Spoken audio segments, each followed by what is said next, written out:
मैंने पहले कहा, कई बार कहा कि शिक्षा एक ऐसी चीज है जो आपको समाज में सबसे पहले पैसा और इज्जत दिला सकती है। आप ये सोचो वर्तमान टाइम में कि मैं बिजनेस करके पैसे कमा लूंगा, कर सकते हो, सब कर सकते हो, लेकिन आपके पास शिक्षा जरूरी है। इसके अलावा आप कुछ नहीं कर सकते। तेरे 10th के बता कितने परसेंट थे? 63.17%। 63.17%, केवल 63%। 95 लेके, और इसको 95 का आंकड़ा छूने पर क्या मिल रहा है? 11,000 रुपए का चेक प्लस सम्मान। जब मैं यहाँ आया था, जब मेरे को लग रहा था कि मेरे 80+ जाना भी बहुत मुश्किल है, पर जब मैं यहाँ के टीचिंग स्टाफ से मिला, यहाँ के नोट्स, यहाँ के डीपीपी एक्सरसाइज सब सॉल्व की, जब मेरे को लगा कि मैं 95+ जा सकता हूँ। वैसे तो सर अल्टरनेटली टेस्ट होते थे, सब्जेक्टिव एक संडे फिर ऑब्जेक्टिव, पर मेरा ज़्यादा ध्यान सब्जेक्टिव पे था क्योंकि उसी से 12th से ही जेड सीवीटी में मतलब 50+ क्वेश्चन मिलते हैं। क्या और शायद हम बता देते तो अभी ये रो रहा है, तो उस वक्त क्या करता है ये तो आज बात में बात आ गई तब इन्होंने बता दिया, नहीं तो हो सकता है 2 जून बाद में डिस्कस करते। आपको आपकी यहाँ की एडमिशन डेट याद है? कितनी तारीख का आपको यहाँ पे एडमिशन हुआ था? कब आए थे आप? 6 जून 2023। 6 जून 2023। अब आप बताएंगे क्या इसको आए हुए 12 महीने हो गए? अरे एक नहीं हुए, नहीं हुए। अब देखना, मैंने पहले कहा, कई बार कहा कि शिक्षा एक ऐसी चीज है जो आपको समाज में सबसे पहले पैसा और इज्जत दिला सकती है। इसके अलावा इस धरती पर कोई और शॉर्टकट है ही नहीं। गांठ बांध लेना। आप ये सोचो वर्तमान टाइम में कि मैं बिजनेस करके पैसे कमा लूंगा, कर सकते हो, सब कर सकते हो, लेकिन आपके पास शिक्षा जरूरी है। इसके अलावा आप कुछ नहीं कर सकते। अब देखना इस बच्चे ने कैसे पलटी मारी है। तेरे 10th के बता कितने परसेंट थे? 63.17%। 63.17%, केवल 63%। अब आप देखना, इसका बेच है E1 है E2? 12th E2 foundation. E2 11th class में कहां था? Bhilwara Mayur international senior secondary school. Royal में नहीं था। इसका मतलब 63% उधर बने, और इधर 11th में जहां कहीं पर भी पढ़ा वहां उतनी अच्छे से तैयारी इसकी नहीं हुई, इसलिए यह रॉयल उदयपुर में आया। अब रॉयल उदयपुर के अंदर यह बच्चा पूरे 12 महीने नहीं हुए हैं, 12th का एग्जाम दे दिया है, और 12वीं के अंदर 63% वाला बच्चा जो लेके आया है वो लाया है 95.20%। 95.20%, 63% से। अब आप सोच सकते हो कि शिक्षा के बलबूते पे ये बच्चा आज यहां पे खड़ा है 95 लेके, और इसको 95 का आंकड़ा छूने पर क्या मिल रहा है?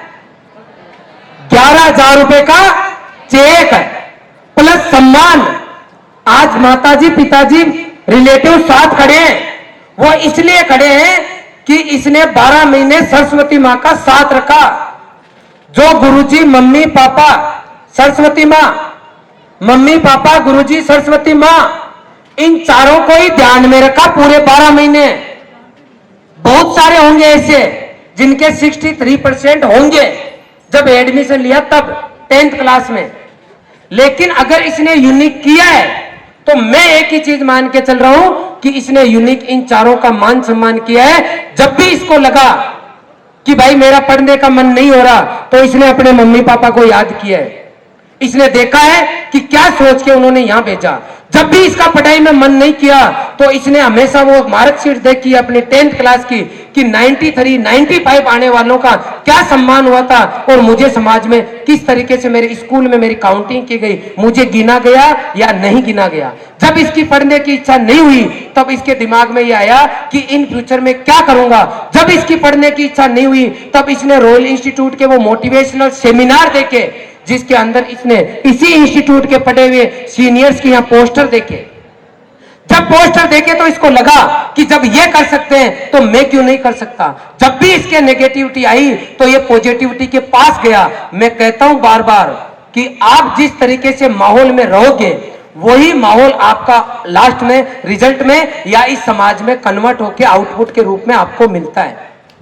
ये बहुत बड़ी बात है कि 63% का बच्चा 95.20 लेके आ रहा है और ये बच्चा सीयूटी के अंदर भी 450 प्लस का आंकड़ा छू रहा है। बहुत बड़ी बात है अपने आप में, जोरदार ताली बजाओ। ये बच्चा केवल इसके लिए नहीं, इस बच्चे का एग्जाम्पल दे दे के हम पता नहीं आने वाले कितने बच्चों के उनके जो है उनका हृदय परिवर्तन करेंगे। एक बच्चा जब यूनिक करता है ना तो दूसरों के वो काम में आता है। जैसा कि मैंने आपको एग्जाम्पल मंच पे हमारे सबसे मोटिवेशन के लिए जो खड़े हैं डॉक्टर बीडी कुमाऊं साहब कि किस घर से निकल के और आज इस मुकाम तक वो पहुंचे, वो रास्ते उनको खुद को पता है किस तरीके से तय किए। तो आप में से ही जो बच्चे सामने बैठे हैं उनको ये तय कर लेना है कि हमें किधर जाना है और किधर जाना है। उस रास्ते के अंदर देख लो कि साथ में साथी किस तरीके के चुन रहे हो। आप हॉस्टल में रहते थे या रूम लेके बेटा? हॉस्टल में। कौन से हॉस्टल में थे आप? पहले सीकर हॉस्टल में था, फिर मैं रघुनाथपुर आ गया समर्पण हॉस्टल। बहुत बढ़िया। पहले सीकर हॉस्टल में था, बाद में सीकर हॉस्टल से ये रघुनाथपुर आ गया। आप बताइए बेटा कि 63% जब थे आपके तो आपको ऐसा लग रहा था एडमिशन टाइप जब रॉयल में आए कि आप 95 क्रॉस करोगे, या फिर 12 महीने में जो यहाँ का माहौल था उसने आप में एक अलग ही उमंग जगाई कि नहीं मैं कर सकता हूँ? जब मैं यहाँ आया था, जब मेरे को लग रहा था कि मेरे 80 प्लस जाना भी बहुत मुश्किल है, पर जब मैं यहाँ के टीचिंग स्टाफ से मिला, यहाँ के नोट्स, यहाँ के डीपीपी एक्सरसाइज सब सॉल्व की, जब मेरे को लगा कि मैं 95 प्लस जा सकता हूँ। बहुत बढ़िया, जोरदार तालियां बच्चे के लिए। ये बात होती है समय अनुसार। मैं कहता रहता हूं कि जो बच्चा शुरू में, मैंने एक सर का और इंटरव्यू लिया था, मंगलवार के थे वो सर पटवारी जी का, कल मैंने यूट्यूब पे डाला था। तो कि मेरे बच्चे का जब सर पहली बार रिजल्ट आया तो मैंने यूट्यूब पर डाला, यूट्यूब पे क्या जब मेरे एसएमएस आया तो मेरे बच्चे की क्लास में 46 रैंक थी। उस बच्चे के भी कम ही परसेंटेज थे, लगभग 57 के आसपास ही उसके परसेंटेज थे। अभी उसके 89% आए। मैंने उसका वीडियो बनाया, उसको बताया तो उन्होंने मेरे सामने निकल के चीजें आई। मैंने पूछा कि मैसेज आता था क्या? कि सर आता था। सबसे पहले बार आया तो लास्ट का आया 46 का। फिर धीरे धीरे करते आपके सिस्टम ने पूरा साथ दिया, मेरा बच्चा सही लाइन पे रहा और धीरे धीरे करके हमारा बच्चा अच्छा करता गया, धीरे धीरे ऊपर आता गया। और आज सर इस स्थिति में आ गए कि आप सर आप आज हमारा इस बच्चे की वजह से वीडियो बना रहे हो, आज हमारा बच्चा अच्छी यूनिवर्सिटी कॉलेज में जाएगा। बहुत बढ़िया। अच्छा, यहाँ केवल 12th ही पढ़ी या साथ में जेड सीयूटी की तैयारी भी की? 12th के साथ जेड सीयूटी। बहुत बढ़िया। जेड सीयूटी की जब आपने तैयारी की तो आपके यहाँ सब्जेक्टिव टेस्ट भी हुए होंगे, ऑब्जेक्टिव भी हुए होंगे। आपने किस तरीके से उनको बैलेंस किया? क्योंकि बहुत सारे बच्चे ये सोचेंगे कि मैं सब्जेक्टिव पढ़ता हूँ तो ऑब्जेक्टिव में रह जाता हूँ, ऑब्जेक्टिव पढ़ता हूँ तो सब्जेक्टिव में पीछे रह जाता हूँ। आपने किस तरीके से बैलेंस किया इनको? वैसे तो सर अल्टरनेटली टेस्ट होते थे, सब्जेक्टिव एक संडे फिर ऑब्जेक्टिव, पर मेरा ज़्यादा ध्यान सब्जेक्टिव पे था क्योंकि उसी से 12th से ही जेड सीयूटी में मतलब 50 प्लस क्वेश्चन मिलते हैं। बहुत बढ़िया, ताली बजाओ इस बच्चे के लिए। मैं आपको बार बार कहता हूं, कई बच्चे क्या करते हैं, मैं कहता हूं भाई सब्जेक्टिव पेपर पे ध्यान दो क्योंकि 50% वेटेज उसका भी है। आज ये 450 प्लस लेके आ रहा है क्योंकि 12th के पेपर को इसने बहुत अच्छी तरीके से उस कंटेंट को पढ़ा। इसके हमेशा कॉन्फिडेंस रहा कि मेरा ये 50% जबरदस्त है, और वो कॉन्फिडेंस इसको बाकी सब्जेक्ट को कवर कराने में, 11th में जो ये नहीं था उसको कवर करने में वो कॉन्फिडेंस काम में आया। अब जो बच्चा 12th में एडमिशन ले रहा है वो अगर 12th वाले कंटेंट को प्रॉपर नहीं पढ़ के केवल उस एक कंटेंट पे ध्यान देगा, ऑब्जेक्टिव पे, कि मैं केवल वो करूंगा, तो इधर वाला 50% उसको सब्जेक्टिव में भी उसको कहीं ना कहीं डिमोरलाइज करेगा, और ऑब्जेक्टिव क्योंकि इन्हीं में से ऑब्जेक्टिव बनते हैं तो वहां उसको डिमोरलाइज करता है। इसलिए ऐसा बच्चा जो 11th के बाद में 12th में यहाँ आ रहा है उसको दोनों चीजें शुरू से बैलेंस करके चलनी है। इसीलिए ये बच्चा यहाँ पे आ गया। E2 बैच का बच्चा अगर 450 प्लस लेके आ रहा है और इधर 95 प्लस लेके आ रहा है, मतलब इसने जो कहा है गुरुजी ने उसकी एक एक चीज की पालना की है। चलो आगे चलते हैं बेटा। यहाँ पे जैसे हम बच्चों को हॉस्टल में रखते हैं, कई बार बच्चों को बाहर भेजते हैं पेरेंट्स, शहर है बहुत सारे ऐसे जहाँ बच्चे पढ़ने जाते हैं लेकिन रास्ता भटक के बिगड़ के आ जाते हैं। आप रॉयल इंस्टीट्यूट के इस सामने बैठे हैं बच्चे, इनको प्लस इस वीडियो को इन फ्यूचर कोई देखेंगे, उनको आप क्या कहना चाहोगे कि यहाँ पे बच्चे रास्ता भटकने के चांसेस है या फिर यहाँ का मैनेजमेंट कैसा है? 12 महीने का आप बताओ। मेरे हिसाब से ये देखा जाए तो सबसे पहले अगर कहीं भटकना नहीं है तो time to time test series जरूर दें। सब्जेक्टिव ऑब्जेक्टिव और जो आगे टीचर्स कह रहे हैं उस पर मतलब आंखें बंद करके विश्वास कर लो, उसी से आपका मतलब 95 प्लस आप आराम से जा सकते हो, मेयर से भी ज्यादा प्लस आप जा सकते हो। बहुत बढ़िया, जोरदार तालियां बच्चे के लिए, वेरी गुड। अब मैं पेरेंट्स से बात करना चाहूंगा कि सर आपके बच्चे ने वास्तव में गजब किया है। अगर ये 10th में 93 का होता और 12th में 95 का होता तो अभी हम इसको सम्मान दे के फ्री कर देते, लेकिन सर इसने जो किया है ना वो यूनिक किया है। भीलवाड़ा यहाँ से ज्यादा दूर नहीं है, 172 किलोमीटर है। यहाँ का सजेशन इसने पता नहीं कहाँ से पता किया, तो इसने यहाँ के लिए सजेस्ट किया कि बच्चे को ना 12th से ही यहाँ पे डाल दें।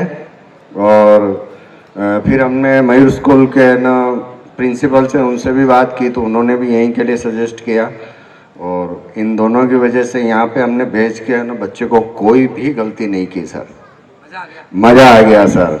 और मैं तो आखिर में ना एक राजस्थानी भाषा का प्रयोग कर लूँ सर, मैं तो यूं क्यों कि पीछा बलिया ने घर बग जावे जमीन बग जावे, लेकिन रॉयल इंस्टीट्यूट में अगर कोई टाबर टोले ने पढ़ा देवा तो समझ लो बेड़ो पार ही है। बहुत बढ़िया। अच्छा सर मैं यूँ पूछना चाहूँगा, मम्मी जी से पूछता हूँ कि बहुत सारे पेरेंट्स ऐसे हैं जो बच्चे को भेजते हैं, फिर अरे कि सर सैटरडे है हमारा घर पास में, ये भेज दो ना सर, एक ही है, 15 दिन हो गए, एक राउंड तो 15 दिन में हो जाए तो ज्यादा ठीक है। आपने टाइम टू टाइम बच्चे को बुलाया या हमने छुट्टी दी तभी आपने बुलाया? आपने छुट्टी दी तभी हम लोगों ने बुलाया। आपने उसको अननेसेसरी नहीं बुलाया ना? हाँ। अब मैं ये वीडियो उन पेरेंट्स को दिखाऊंगा जो मुझे फोन कर करके परेशान करते हैं। आप ये चाहते हो? जी जी। जैसे सर आप बोल रहे हैं कि ना पेरेंट्स ना बच्चों को बुलाते हैं, पेरेंट्स बच्चों को बुलाते हैं। अब मैं हमारे साथ में एक ट्रेजेडी हुई थी, बहुत बड़े दुख से गुजरे थे, इसको पता भी नहीं है अभी तक। क्या 15 अप्रैल को मैं यहाँ पे आया था मिलने, बच्चे से आया, मैं किसी काम से था क्योंकि मेरी पत्नी को स्पाइन प्रॉब्लम हुई थी, न्यूरो सर्जन को दिखाया था यहाँ पे अजीत सर पारस हॉस्पिटल में, तो उन्होंने इमीडिएटली ऑपरेट करने के लिए हमें सजेस्ट किया था।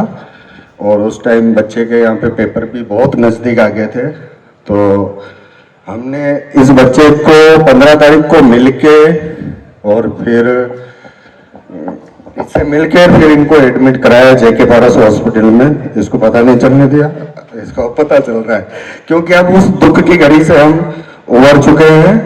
और संडे था सर, उस दिन संडे था, उस दिन 15 अप्रैल को, सोमवार को इनकी सर्जरी हुई थी, 5 घंटे ऑपरेशन चला था इनका। और हमने नहीं बताया क्योंकि हमें बच्चा डिस्टर्ब होता क्या, और शायद हम बता देते तो अभी ये रो रहा है तो उस वक्त क्या करता है ये। बहुत बढ़िया है। देखो यदि अपने को कुछ करना है तो कुछ चीजें ऐसी है जो पेरेंट्स को निभानी होती है, फिर भी हाँ शाबाश बेटा शाबाश, है ना? हाँ। और मैं चाहूंगा सभी पेरेंट्स से कि आत्मा से घर त्याग, आत्मा से मोबाइल त्याग। तो ऐसी सिचुएशन के अंदर पेरेंट्स जो है बच्चों के साथ खड़े रहे और जो चीजें जरूरत है उन्हीं को आप शेयर करें। विशेष तौर पे मेरे पास ज्यादातर फोन आते हैं शादी में जाने के लिए कि सर मासी जी नाराज हो रही है क्योंकि एक ही है, मतलब इस तरीके के ज्यादा फोन आते हैं। जब ये पेरेंट्स इस तरीके की चीजों को छुपा के, आप क्या मानते हो इतना आसान काम नहीं है ये, लेकिन इनको पता है कि मेरे बच्चे के लिए जरूरी क्या है, कितना इन्होंने हिम्मत रखी है। ये तो आज बात पे बात आ गई तब इन्होंने बता दिया, नहीं तो हो सकता है 2 जून बाद में डिस्कस करते।